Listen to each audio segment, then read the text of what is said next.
Okay. That's good. All right, you guys, welcome to our new episode. We're going to see how this goes. This is take one, episode one of our episode. We don't have a name yet, but maybe you guys can help us with that. So we wanted to spotlight our awesome community members. We have a ton of members here who are in the medical field, first responders, teachers, people who are out there working, even though we've had our state mandated shutdown weeks ago. And so I welcome Diane and David here. They're going to introduce themselves and tell you a little bit about themselves, and then we're just going to talk about what's going on here. So take it away, guys. Hello. You go. Okay. I'm Diane. I manage primary care clinics and specialty clinics here in the area, ranging from Gig Harbor to Bremerton. And my name is David. I have been an EMT for more than a few years. I work for American Medical Response up in King County. And for the last month and a half, 2 months, we've been working at the airport with the CDC for this response that's been going on. Mm-hmm. And that's the SeaTac Airport, International Airport here, yes? Mm-hmm. Yes. Awesome. Yep. And for anybody who's just watching, so Diane's talking about, so we're in Pierce County, which was in Washington State, which the first counties that kind of had a lockdown and school stopped was Snohomish, King, and Pierce. So we're like right in the heart of it. And so awesome. Tell us about kind of what the last 2 weeks have been like for you guys. And have you slept? So that's a no for David on the sleeping part. For me, there's just been a lot of increased hours, a lot of time away from home. We've seen, because of the specialties that I'm in the medical field, we're primary care, so we're doing a lot of trying to keep people well by encouraging them to stay home, by really make sure people are educated. And it's been a lot of really quick turnaround on trying to keep up with what's happening with the CDC and the DOH and all of those things. So there's a lot of process revamping, like constantly. So it's been a lot of long hours and a lot of stress. And for me, I think over the last 2 weeks, I put in about 172 hours. This next pay period is going to be around 189, working 7 days a week, 13 to 13 and a half hour days. And so right now I think I'm a jellyfish and I've been hallucinating elk running across the road. So, I mean, that's been pretty cool. But that's only off duty. So on duty, everything's been fine. So it's been really cool to be a part of the process and see everything happening as it develops. Yeah. Cool. So have you guys seen, because on our end, or at least from like the small business owners position, things have been evolving like constantly. Yeah. Like every day there's something new, and every day everybody, a little bit more people seem to have figured it out of how to kind of make do and the benefits, and trying to see kind of the positive, as opposed to maybe what we're kind of seeing on the news, which is sometimes the opposite. And so is that what you guys are seeing too, is new processes, new procedures, like good stuff happening? Yeah, absolutely. I know on my end, it's just a constant evolution of care. We're getting to be really innovative right now with how we're caring for people, because ultimately our goal is to keep people home. Which is kind of the opposite of what you usually do in a clinic setting. You usually want to see your people face to face, and you want them there, and you want to provide that hands-on care. And so part of what we've gotten to do is really look at ways to keep people home. So if that means virtual care, or doing more over the phone, or those kinds of things, getting to develop those processes to try and keep up with keeping people home and keeping people safe. And on my end, even though I've been at the airport pretty much, for the last month and a half, I've been noticing an evolution in kind of how we're seeing people, treating people, and who's going to the hospital. So like 3 months ago, you would have had somebody go to the hospital who's like, oh, I stubbed my toe. And the firefighters get there and like, well, you know, for liability's sake, just go to the hospital just in case, you know, it's like you broke it and whatever. So they would send people to the hospital. People would call for very interesting things sometimes. And now it's like, even though there's a big stress with the ventilators, you know, and the amount that they have for this response for people being sick, we've seen a huge decrease in the amount of people that are going to the hospital. Right. So people aren't calling for those little broken toes anymore. People aren't calling because, you know, they have a paper cut. It's happened.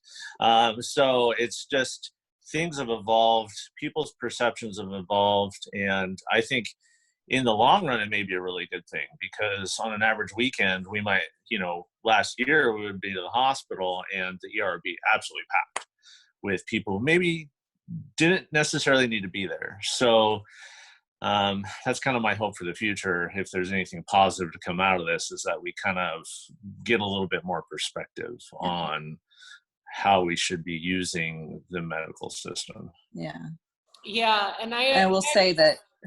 Oh, go ahead.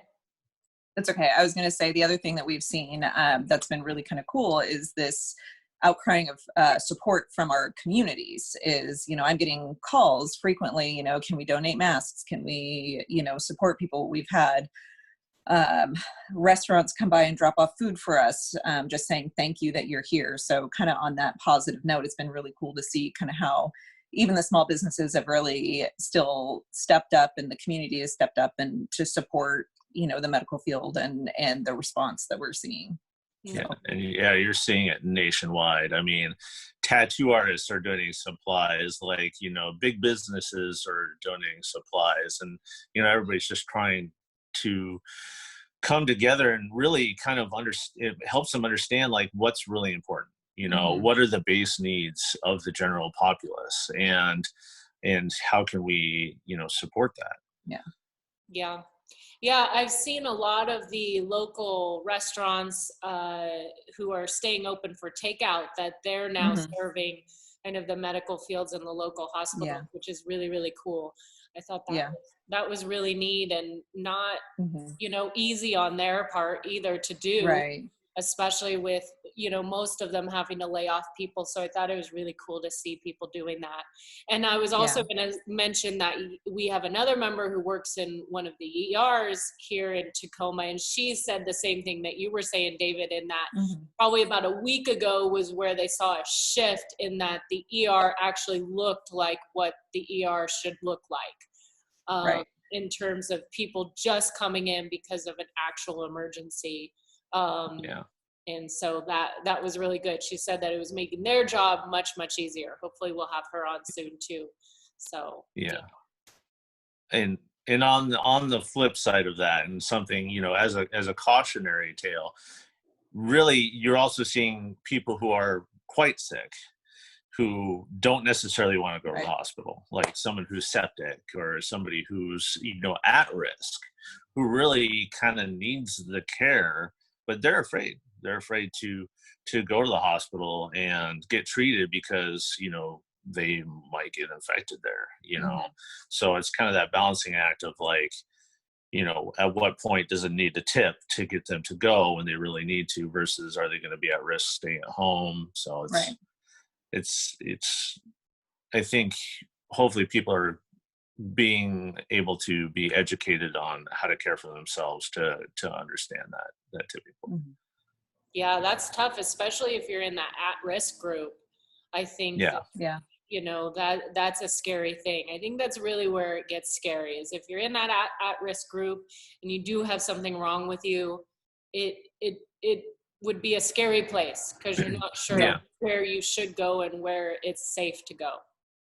For sure. And and, you know, I think that people need to understand that, you know, especially for those folks that, 911 is always available, and they can call and get someone to their house that can kind of help them make that decision. So if they're confused, they're worried, they're tired, we're all stressed, 911 is a good resource to call and be like, hey, this is where I'm at.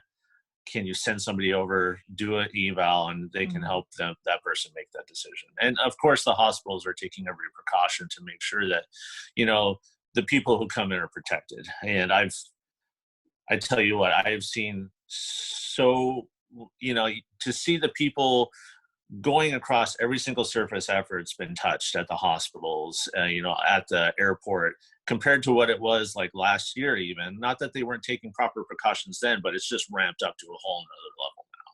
So I think people need to rest assured that they can go into places like that and still feel safe.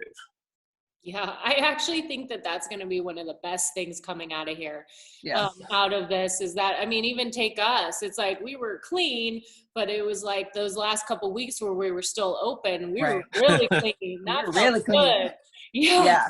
Like really clean. Yeah. But it felt good. It felt good. And it's probably what we should always have been doing. It's just like the washing the hands. It's like, this isn't a new concept, but well, awesome. Speaking of which, how much do you guys miss the gym? Oh my God. That is so much. I think for me, I've realized in especially this last week, I spend a lot of time in my car.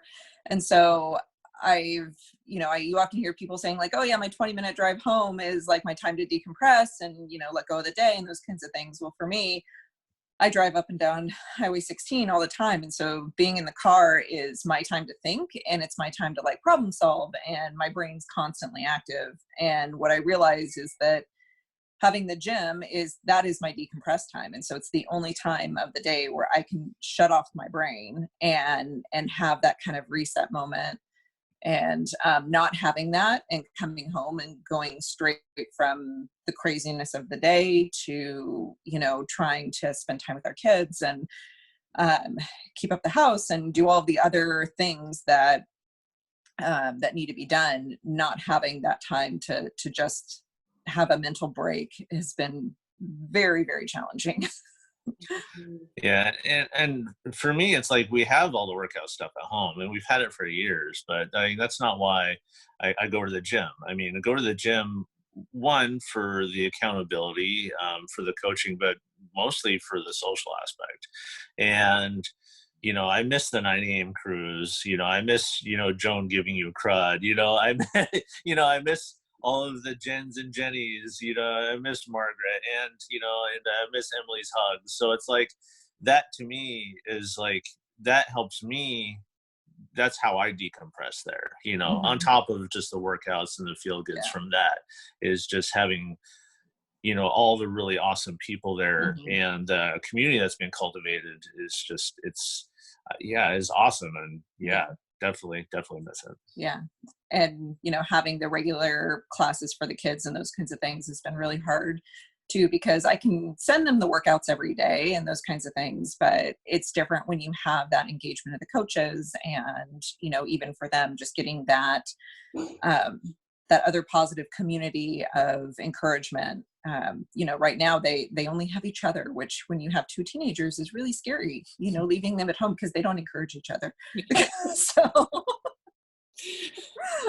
yes, I know. Just going somewhere. We're like you. We've had all the equipment too for years, and we do not enjoy working out at our house. So even just being able to go to like a third location is a big deal, because it's hard when you have that drive. You say you have that drive home and you're like, okay, we're going to work out when we get home, say it's 6 p.m. or whatever, but you're in your house, you're in your living room. The kids are either there or in the house, and you're worried about that. At least that's how I am. you're thinking of all the 800 other things that you need to be doing because you're in your house looking at it. You're like looking at, you know, your laundry, you're looking at your kitchen, you're looking at all those things that you need to be doing. So yeah, I too have realized that just how much I really enjoy being around people. It's like you don't get into the business not wanting to help people, but I've always liked having downtime and alone time, but I've been able to balance that because I've been able to be around so many people, and people, just like you said, David, people giving me crap, and it's awesome. It's awesome to have the interaction, and I miss it tremendously as well. And I hope that everybody's keeping their head on straight and gonna come out of this just fine. That's my hope and my prayer for everybody. So yeah. Well, awesome. Well, that is it. I thank you guys for being here. Thanks for staying up an extra 15 minutes, David. And thank you guys for what you're doing. We appreciate it. And hopefully you can get some rest, and we see you guys soon. All right. Yes, absolutely. Miss you guys. Yes. All right. Bye, you guys. Bye.